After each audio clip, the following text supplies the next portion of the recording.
He spent 4 years in American internment camps for Japanese Americans in the US before becoming a Star Trek superstar. I'm Malika Bilal, and I'm here with George Takei, actor, activist, and co author of the book, They Called Us Enemy, because we need to talk.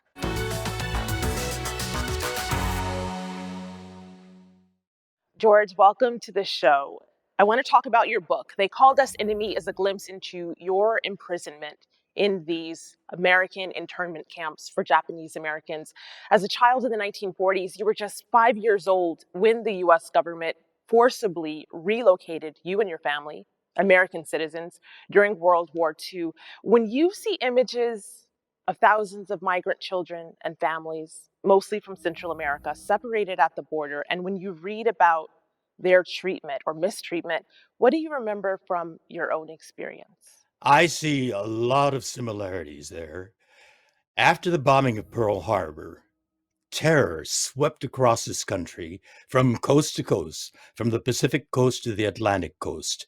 And mixed with that terror, to make it really toxic, was racism, because we happen to look just like the people that bombed Pearl Harbor. And that hysteria mixed with racism also affected the political leadership of this country. Every legislative body, from the local city councils to the state legislature to the U.S. Congress, thundered with hateful rhetoric against innocent Americans who happen to look like this. And that sweeping assessment of a small minority group is not any different than what's happening today on the southern border, or like what happened immediately after 9/11. Again, this sweeping terror all across the country against Muslims. And a candidate for the presidency at that time, Donald Trump, made this outrageous statement that we Japanese American immediately recognized. He said we have to have a complete and total banning of Muslims from this country, inferring that all Muslims are potential terrorists. What we were characterized as was all Japanese Americans were potential spies, saboteurs, or fifth columnists. And literally at gunpoint, we were ordered out of our home. Innocent Americans of Japanese ancestry. At gunpoint, we were ordered out of our home, taken to the camps weren't built yet. So they took us to the racetracks, the Santa Anita racetrack, and they herded us over to the stable area. And each family was assigned a horse stall, still pungent with the stink of fresh horse manure, from a 2-bedroom home on Garnet Street in Los Angeles. We were there for a few months while the camps were being built, and then we were shipped in crowded railway cars with armed soldiers at both ends of each car, as if we were criminals, and taken to the swamps of Arkansas. You tweeted, I know what concentration camps are. I was inside 2 of them in America. And yes, we are operating such camps again. You've called what's happening on the southern border a new low. How is what's happening there worse than what you went through? Throughout those 4 years, we were always intact as a family. My parents were with us, my brother Henry and my baby sister Nancy. We were all with our parents. What we're doing now at the southern border is taking people who are literally fleeing for their lives. Some women have seen their husbands killed in front of them. The chaos of Central American countries, Guatemala, El Salvador, and southern Mexico, fleeing that chaos and horror. And it's a natural thing. They come to the richest country in the world seeking asylum. Asylum is a human right. And yet we treat them like vermin. So there's all this confusion and chaos with Trump. But he's tearing the children at the height of cruelty of these innocent people fleeing for their lives on the border and tearing them away from their parents.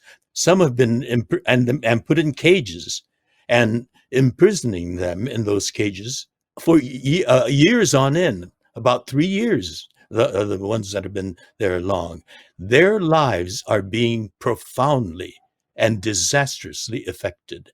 The rest of their lives, they will be different people. I am who I am today, despite that incarceration, because of the parents I had, always there to give us comfort and love and security. Shifting the conversation here a little bit, we saw a sharp rise in incidents of attacks and discrimination against Asian Americans in the United States when the pandemic hit the US. Do you think the treatment of Asians in America has changed from what you remember it as when you were young?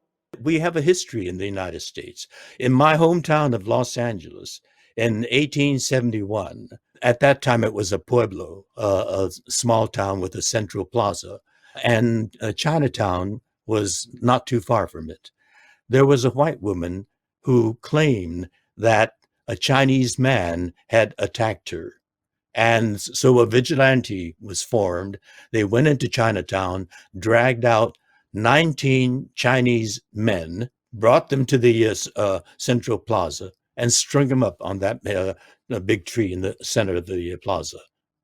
Lynching going on in California, in my hometown of Los Angeles in 1871. 19 Chinese people. They were all immigrants. They were very different, and they were killed because of this one hysterical white woman's assertions. But George, there will be those who say that America has changed, the US has progressed. That was the 1800s, and we don't see that type of vitriol and hate now. What would you say to that? I tell them, learn American history. I mean, in my lifetime, I was subjected to the same kind of hate and racism and hysteria, a toxic mix, just because we happen to look like the people that bombed Pearl Harbor. It all, it happens consistently throughout American history. And now it's happening again against Asian Americans. At the beginning of the pandemic, I think it was in March or April, a man assaulted an Asian American woman in the New York subway system, and that was caught. And that's been happening all over this country where there's an Asian American community.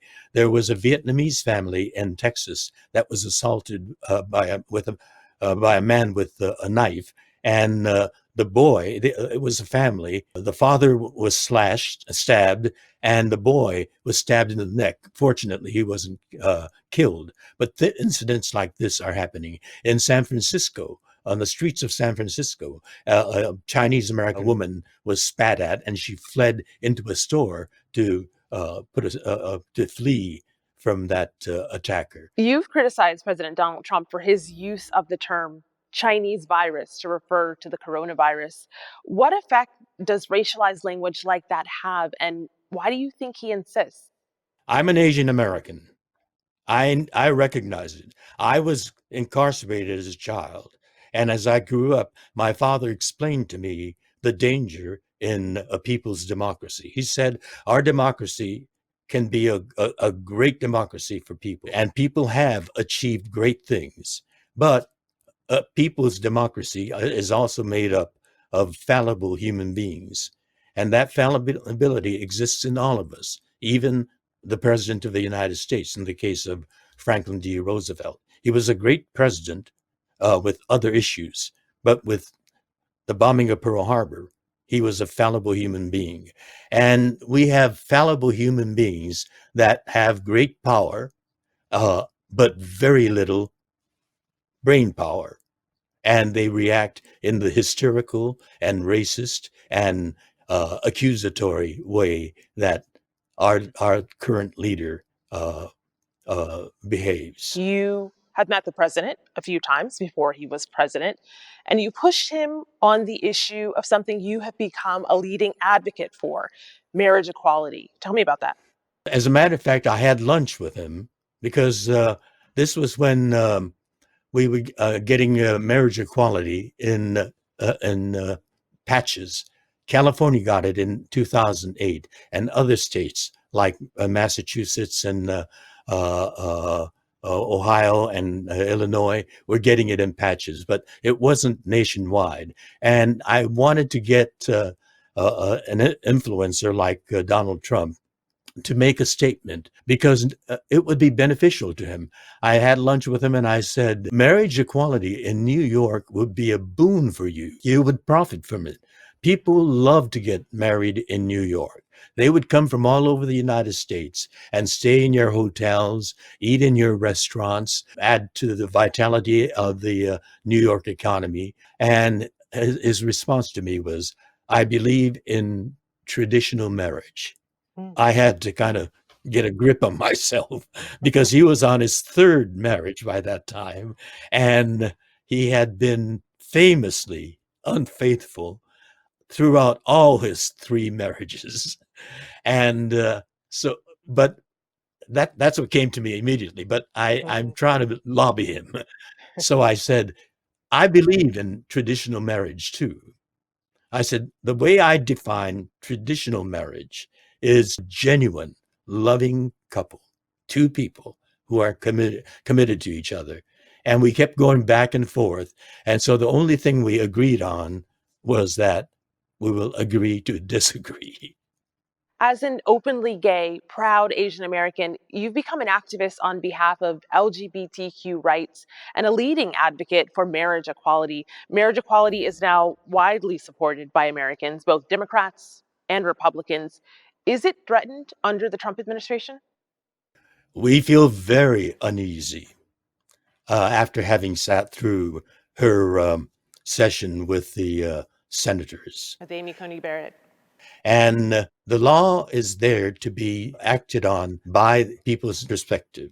Infinite diversity in infinite combinations. But she is a textualist. She doesn't go beyond the text. And because of that way of interpreting, I am very uncomfortable with how she would respond on the issue of women's right to have the decision to make over her own body. At the Supreme Court confirmation hearings, Judge Amy Coney Barrett referred to LGBTQ people with the phrase sexual preference. Why are the words she used dangerous for the LGBTQ community and for LGBTQ rights in this country? The word preference already indicates her ignorance on the subject, or also her perspective on it from a prejudicial perspective. She seems to think it is a choice that we made, a decision that we made. It is part of our identity. From the time I was about 10 years old, I knew I was different in ways beyond just my Japanese face. And I knew we were punished for looking like this. And as I grew older and became much more aware of societal attitudes toward people who felt like I did, and they were referred to as sissies, and they were bullied, and some were beaten up at the back of the playground. I didn't want to be like that. So I couldn't help my face, how different I look, but I could hide this other difference that I had. Tab Hunter is a wonderful actor, and I love those scenes where he takes his shirt off. I could talk like that, but it was within the confines of a gay bar. And then one of the older guys told me that the police raided these bars periodically. This was back in the 60s. And they would march the people out, put them, pack them into paddy wagons, take them down to the police station, and take pictures of them, which was shocking and terrifying. If that got out, their lives were gone. They were fingerprinted. Their names were put on a list. They could lose their job if that got out. They couldn't hold a job. They'd be fired. They might even lose their families. And that meant that I had to be in that closet because I was pursuing an acting career. And no one who felt the way I did could could be hired. As a matter of fact, my heartthrob when I was a teenager, Tab Hunter, was exposed as being gay by one of the scandal sheets. And suddenly he disappeared. He was the star of every movie coming out of Warner Brothers Studios. Damn Yankees, Battle Cry, all the big box office hits. But when he was exposed as gay, his career ended. And so I knew that it was dangerous for me to be out. So I was closeted for most of my adult life. And it wasn't until the California state legislature did an extraordinary thing. The people's representatives, both the state senators and the state assembly people, voted for marriage equality back in 2005. Only other state to have marriage equality was Massachusetts, that got it in 2003. So it'd be a bookend for the United States, Massachusetts and California. But what the legislature did, the passing of the marriage equality bill, needed one more signature, that of our governor, who happened to be a movie star, Arnold Schwarzenegger, who comes from the right wing of the Republican Party. And he played to his base when the bill landed on his desk, and he vetoed it. And that got me so angry that I spoke to the press for the first time as a gay man, and I blasted Arnold Schwarzenegger's veto. Do you ever live in fear that the country could get back to that point, the point before marriage equality, the point when you're listing the things that people in the community had to fear? You know, we go in cycles. As I said, we have a history in this country from the very beginning of racism in various forms.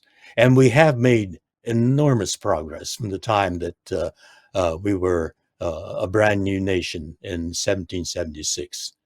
But racism recurs in different forms. There was slavery, and then there was Jim Crow, and we're still marching for African American Black equality, Black Lives Matter. That racist mentality that keeps recurring throughout American history. We can do great things, but we are also fallible human beings. It's all fallibility, and beyond fallibility, I think it's a psychosis that he's got. But I'm not a psychiatrist, so I take that back. I Noted know on you that. journalists will hold me to it. No, no, no. Noted on that. Now, of course, we cannot have a conversation without talking about Star Trek. Your fans just wouldn't allow it. So we are going to boldly go there. You are most famously known for your role as Mr. Sulu on the USS Enterprise. You joined cast members recently from 5 different Star Trek series for a Biden fundraiser. Talk to me about your support of Biden. Is your support for a Joe Biden presidency enthusiastic, or is it simply a vote against Donald Trump? Well, to be honest, it's both. It's an enthusiastic support for Joe Biden. I think we need him right now in order to build a better America. But I am absolutely determined and angry and committed to getting rid of this bothersome, nettlesome president. Biden doesn't support many progressive policies that are important to young Americans, including Medicare for all, the Green New Deal, ban on fracking.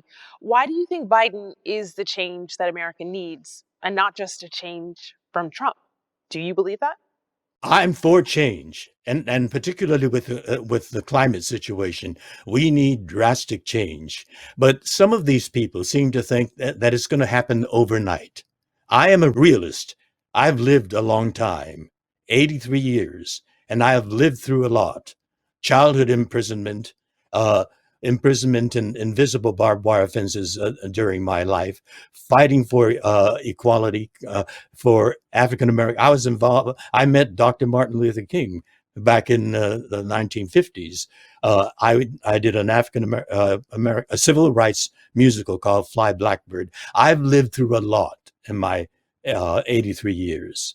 And some of these people that are advocating that seem to expect that to happen overnight. And sometimes it's 3 steps forward and 1 step back. I know that reality. And I think that Joe Biden is a man who can rationally bring that about. George Takei, perfect way to end this conversation. Actor, activist, and author. Thank you for joining me on We Need to Talk. I really appreciate it. It's been my pleasure. And, I use this not only as a wonderful greeting, but it's also my social distancing gesture. Live long and prosper and stay back. Stay back. I might have to start using that for people. This is great. I love that. And as always, I want to know what you think about what you heard today. Share your thoughts in the comments and let's keep the conversation going. Then you can head over to aljazeera.com/simply2020 for all the latest on the US elections. I'll see you next time.